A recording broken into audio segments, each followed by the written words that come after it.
Lecture 2 Sindhu घाटी सभ्यता। दूसरा लेक्चर सिंधु घाटी सभ्यता है। सिंधु घाटी सभ्यता या हड़प्पा सभ्यता 2500 ईसा पूर्व से लेकर 1750 ईसा पूर्व तक। इसे सिंधु घाटी सभ्यता को कांस्य युग के नाम से जाना जाता है। इसका नामकरण जॉन मार्शल ने किया था। जॉन मार्शल एक भारतीय पुरातत्व निदेशक थे। भारतीय पुरातत्व सर्वेक्षण के निदेशक कौन थे? जॉन मार्शल थे। और सिंधु घाटी सभ्यता का नामकरण जॉन मार्शल ने किया था। भारतीय पुरातत्व सर्वेक्षण के प्रथम अध्यक्ष अलेक्जेंडर कनिंघम थे, जो कि भारतीय पुरातत्व के जनक थे। भारतीय पुरातत्व के जनक कौन थे? अलेक्जेंडर कनिंघम थे। हड़प्पा सिंधु घाटी सभ्यता में खोजा जाने वाला पहला स्थल था, जिसे 1921 में दयाराम साहनी ने खोजा था, जबकि मोहनजोदड़ो की खोज 1922 में राखलदास बनर्जी ने किया था। सिंधु घाटी सभ्यता की खोज 1921 में दयाराम साहनी ने किया था और मोहनजोदड़ो की खोज 1922 में राखलदास बनर्जी ने किया था। सिंधु घाटी सभ्यता की उत्तरी सीमा मांडा जम्मू कश्मीर थी, जो कि चेनाब नदी के किनारे स्थित थी, और पूर्वी सीमा आलमगीर थी, उत्तर प्रदेश थी। उत्तर प्रदेश में आलमगीर था, जो कि हिंड नदी के किनारे स्थित था। दक्षिणी सीमा दैमाबाद थी, महाराष्ट्र में स्थित थी, और पश्चिमी सीमा सूत का गेंडोर थी, जो कि वर्तमान में पाकिस्तान में स्थित है।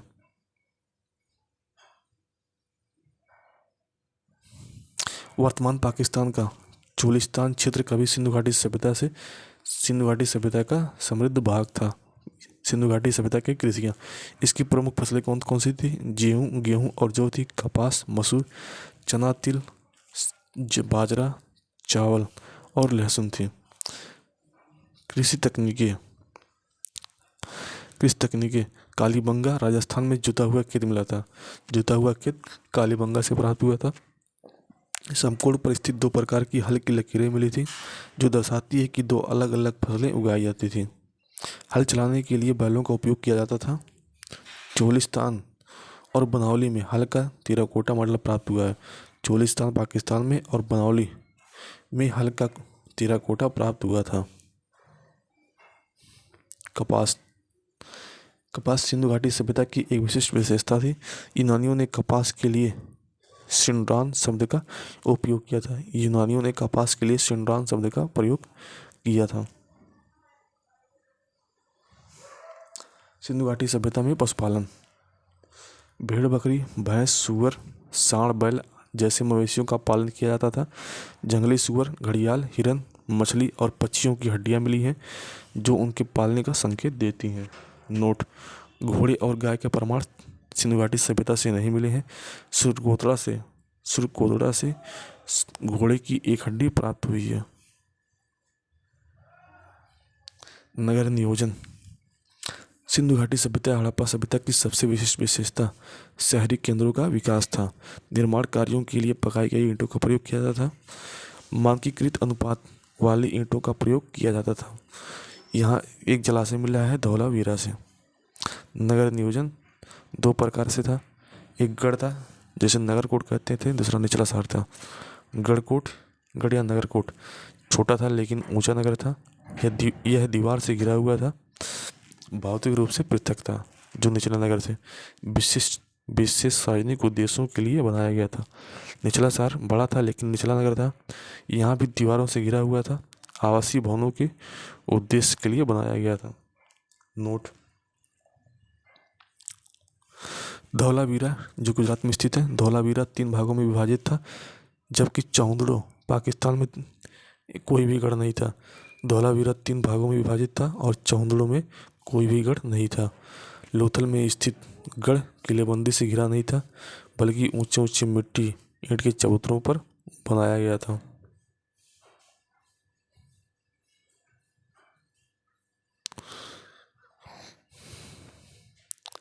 मोहनजोदड़ो से जो विशाल अन्ननगर मिला है, इसकी लंबाई 12 मीटर है और चौड़ाई 7 मीटर है, और इसकी गहराई 2.4 मीटर है, मतलब 12 × 7 × 2.4 मीटर। महान स्नानागार, यह एक आयताकार टैंक जैसी संरचना है, जिसका उपयोग संभवतः धार्मिक अनुष्ठानों में स्नान के लिए किया जाता होगा। जलरोधी बनाने के लिए इसमें जिप्सम आधारित गारे का प्रयोग किया गया है। इस महान स्नानागार को जलरोधी बनाने के लिए जिप्सम आधारित गारे का प्रयोग किया गया था। विशाल अन्नागार, यह मोहनजोदड़ो की सबसे बड़ी इमारत है। इसका उपयोग अनाज भंडारण के लिए किया जाता था।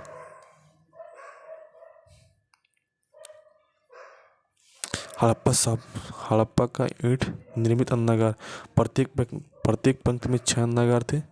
6 अन्नागार मतलब 2 पंक्तियां भी थी, कुल 12 अन्नागार थे। यह हड़प्पा में पाया गया था। यहाँ का ग्रिड पैटर्न, सड़कें एक दूसरे को 90 डिग्री पर काटती थी, मतलब समकोण पर काटती थी। नाली प्रणाली, हड़प्पा सभ्यता की सबसे विशिष्ट विशेषता नाली प्रणाली थी। ग्रिड पैटर्न वाली सड़कें या नालियाँ जो समकोण पर एक दूसरे को काटती थी। उदाहरण के लिए लोथल। गृह वास्तुकला, सिंधु घाटी सभ्यता अपनी उन्नत नगरीय योजना और सुव्यवस्थित घरों के लिए प्रसिद्ध थी। घर पकाई गई ईंटों मतलब भट्ठी ईंटों से बनाए जाते थे। दरवाजे लकड़ी के बनाए जाते थे। प्रत्येक घर में अपना स्नानागार होता था। ठोस कचरा साफ करने और रोकने के लिए नालियों के बीच गड्ढे या सेप्टिक टैंक बनाए जाते थे। नालियों को ढकने के लिए चूना पत्थर की पट्टियों का उपयोग किया जाता था। कई घरों में निजी कुएं भी मिले हैं।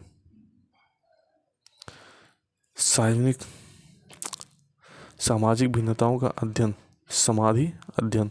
कुछ कब्रों में मिट्टी के बर्तन एवं आभूषण मिले हैं क्योंकि माना जाता था कि इन्हें परलोक में उपयोग किया जा सकता है। पुरुषों और महिलाओं दोनों की कब्रों में आभूषण पाए गए हैं। मृतकों को तांबे के बर्तन के साथ दफनाया जाता था। कुत्तों को उनके मालिकों के साथ दफनाया जाता था।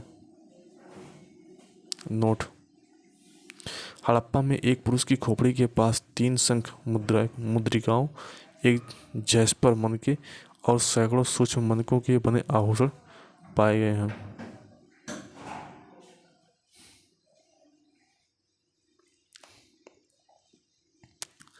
शिल्प उत्पादन, चौंदड़ों से मन का निर्माण, शंख कटाई, धातुकार, मोहर निर्माण और बाट निर्माण सहित शिल्प उत्पादन के लिए समर्पित था। नागेश्वर गुजरात और बालाकोट पाकिस्तान ये शंख निर्माण के लिए प्रसिद्ध थे। चूड़ियाँ, करछुल और चढ़ाई कार्य के केंद्र थे। व्यापार और वाणिज्य, नागेश्वर और बालाकोट शंख के लिए थे। शर्त हुई यह लैपिस लाजुली था, मतलब नीला पत्थर के लिए प्रसिद्ध था। दक्षिण राजस्थान एवं उत्तरी गुजरात यह कार्नेलियन के लिए प्रसिद्ध था। खेतड़ी और ओमान स्टेटाइन यह नरम पत्थर के लिए प्रसिद्ध था। दक्षिण भारत तांबा और सोना आता था। कोलार कर्नाटका से सोना का व्यापार और वाणिज्य किया जाता था। कार्नेलियन मतलब नारंगी पत्थर और लैपिस लाजुली मतलब नीला पत्थर। मेसोपोटामिया की सभ्यता टिग्रिस और यूफ्रेटिस नदियों के आसपास मिली थी। हड़प्पा की मोहरें स्टेराइट मतलब नरम पत्थर से बनाई जाती थी। इन मोहरों पर अक्सर पशुपक्षियों एवं चित्रलिपि अंकित होती थी। अधिकांश मोहरों पर एक पंक्ति में लेखन पाया गया है जो संभवतः मालिक का नाम और उपाधि दर्शाता है। हड़प्पा वासियों को शेर के बारे में कोई जानकारी नहीं थी।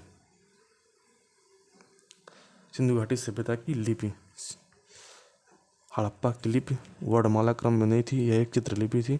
अधिकांश अभिलेख छोटे होते थे और लंबी लिपि में लगभग 26 चिन्ह होते थे। यह दाएं से बाएं लिखी जाती थी, जिसे ब्रुस्टोफेदन लिपि कहा जाता था। सिंधु घाटी सभ्यता की लिपि को ब्रुस्टोफेदन लिपि कहा जाता था। यह आभूषणों, अस्थि छड़ों, मोहरों, तांबे के औजारों, मिट्टी के बर्तनों और एक प्राचीन संकेत पट्टिका पाई गई है। यह लिपि आज तक पढ़ी नहीं जा सकी है। वजन मतलब बार्टर सिस्टम, सिंधु घाटी सभ्यता में वस्त्र विनिमय प्रणाली प्रचलित थी। विनिमय को एक सटीक मापतोल प्रणाली द्वारा नियंत्रित किया जाता था, जो आमतौर पर चट नामक पत्थर से बनाई जाती थी। सुक्कुर और रोहड़ी की पहाड़ियों से चूना पत्थर और चट ब्लेड का बड़े पैमाने पर उत्पादन किया जाता था और सिंध के विभिन्न हड़प्पा स्थलों पर भेजा जाता था। छोटे मूल्य वर्ग के वजन द्विधारी प्रणाली पर थे और बड़े मूल्य वर्ग के वजन दशमिक प्रणाली पर थे। सिंधु घाटी सभ्यता के लोग लोहा के बारे में नहीं जानते थे। धार्मिक प्रथाएं, वे असामान्य या अपरिचित वस्तुओं की पूजा करते थे, जैसे मातृ देवी, पुरोहित, राजा आदि।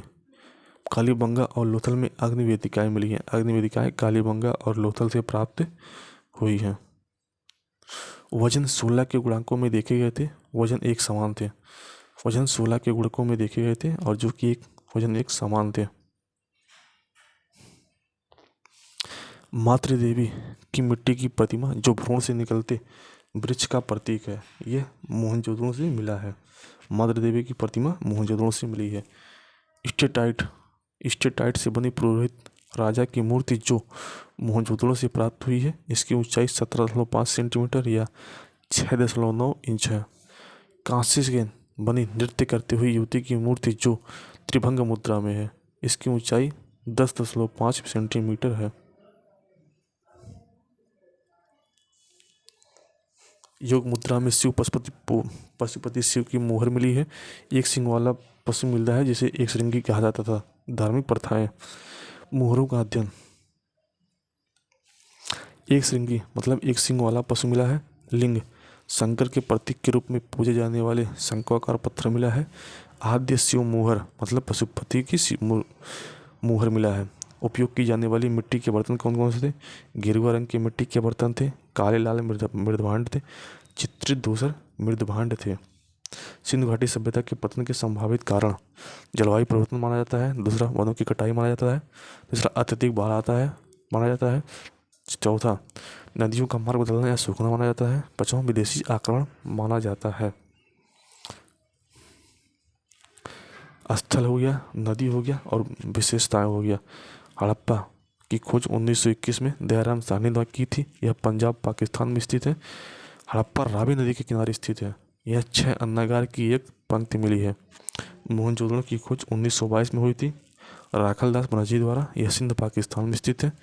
मोहनजोदड़ो सिंध में स्थित है।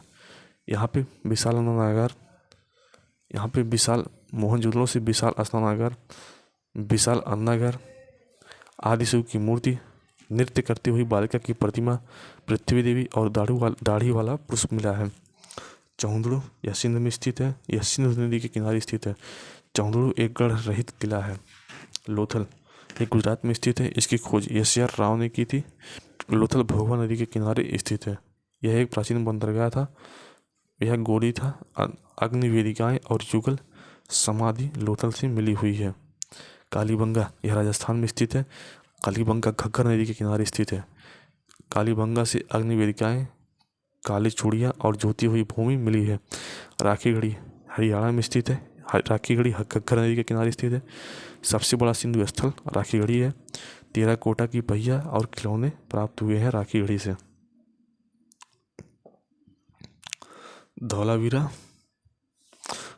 यह कच्छ क्षेत्र गुजरात में स्थित है। यहाँ से विशाल जलाशय मिला है और शहर 3 भागों में विभाजित था। धौलावीरा का शहर 3 भागों में विभाजित था।